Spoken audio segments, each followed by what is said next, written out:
Isn't this an interesting turn of events?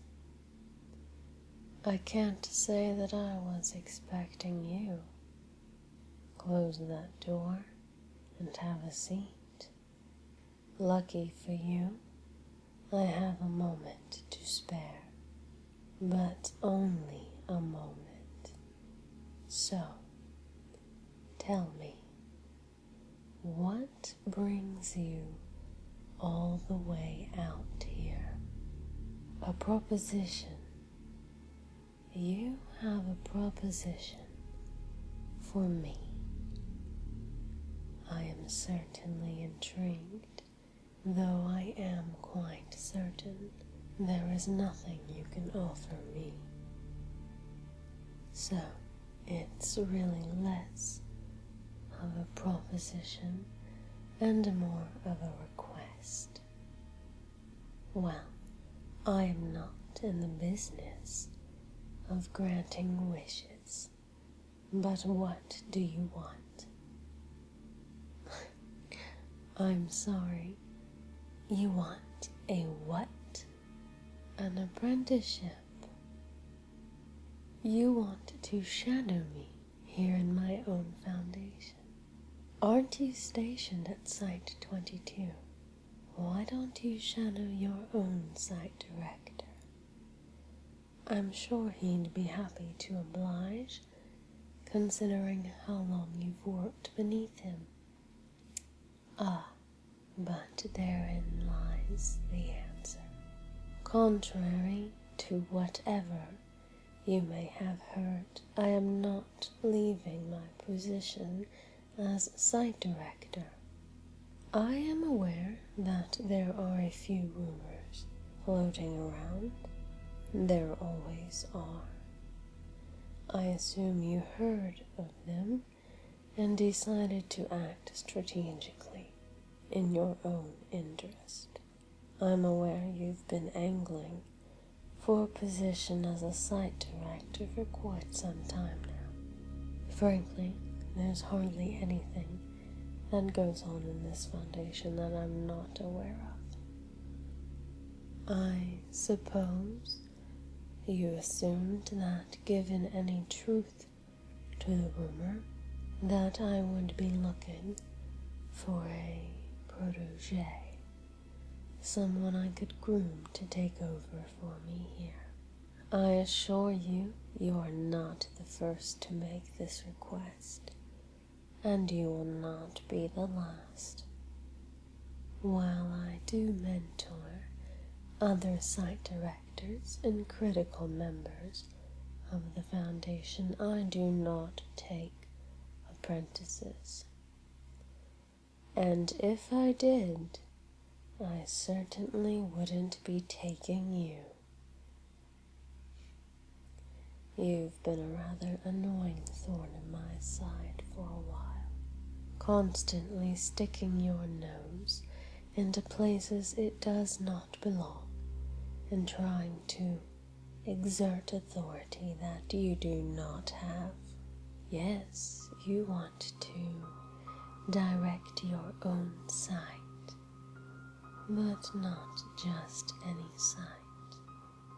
You want mine. Of course, you are not the only one, but I cannot help but wonder where you ever got the notion that you were even remotely qualified to run this site. You're barely qualified enough to even walk through my front door. I have one of the biggest sites of any in the Foundation, and I house more anomalies than many other sites put together. I also house one of the largest collection of Keter-class anomalies of any Foundation site on record since the dawn of its creation. But you know what else I have?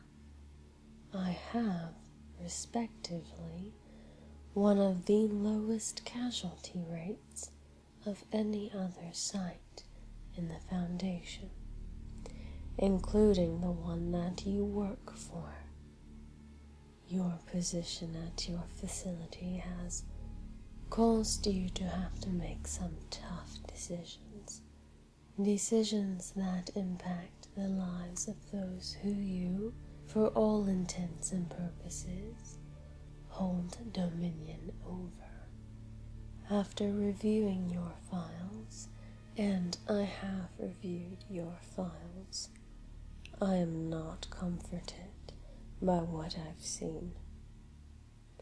A lot of D-Class don't seem to make it through many of your experiments, and you've even gone through a few researchers in your time. I'm sorry, are you attempting to justify your figures to me? Are you suggesting that D-Class personnel are not essential to Foundation research?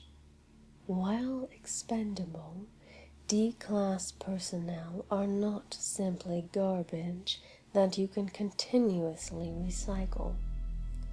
I do not care what they've done to earn their D-Class status. The Foundation cannot afford to continuously replace them. We can also not afford to promote staff with such blatant disregard for human life. While we do not always expect D-Class to make it through an experiment, we are not monsters, and we do adhere to certain standards. If you cannot even grasp this most basic concept, how could you think you would be worthy of promotion, let alone promotion into my sight? I've allowed these occurrences of yours to slide. Do not think for a second that, if necessary, I will shut you down, and you will be lucky if you're even given janitorial duty. I may not be on the council, but if you think I do not have their ear, or that they do not consult me regularly, you are direly mistaken. I may not be officially an O5, and that is by choice, but the rumors are not mistaken when they say that I have just as much power and just as much influence.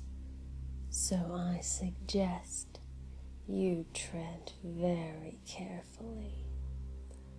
I am not at all saying that I have never been responsible for the loss of human life. In fact, I've just lost 2 of my best on a retrieval mission.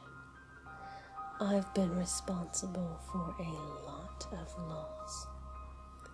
I acknowledge this fact, and I know that I have lost many lives.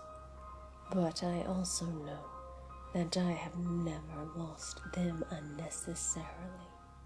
Sometimes sacrifices have to be made, but do not insinuate that I ever have or ever will make them lightly. If it had not been for those 2, the entire mission would have likely failed. I knew that they were my and humanity's best chance at getting this particular anomaly contained. Sometimes we lose people, and that is the price we pay for what we do. But anything that I can do to minimize loss, I will do it, and I always have done it. I did it for this mission, but sometimes it simply isn't enough. If you ever want to move up in this Foundation, I suggest you start adhering to the same principles. I will not mentor you. You cannot shadow me, and you cannot come work in my sight. I have transfer requests miles long, and I am very selective. If you want to impress me, then show me results.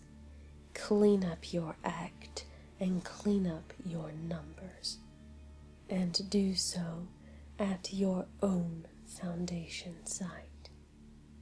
Perhaps if you're able to make any sort of significant impact there, then perhaps I'll glance at your file again and see if there are any other suitable positions for you. But until then, you remain where you are. If I do not see progress, or if I see things are getting worse or getting out of hand, then I will step in and you will not like it. Do I make myself clear? Good. Get out.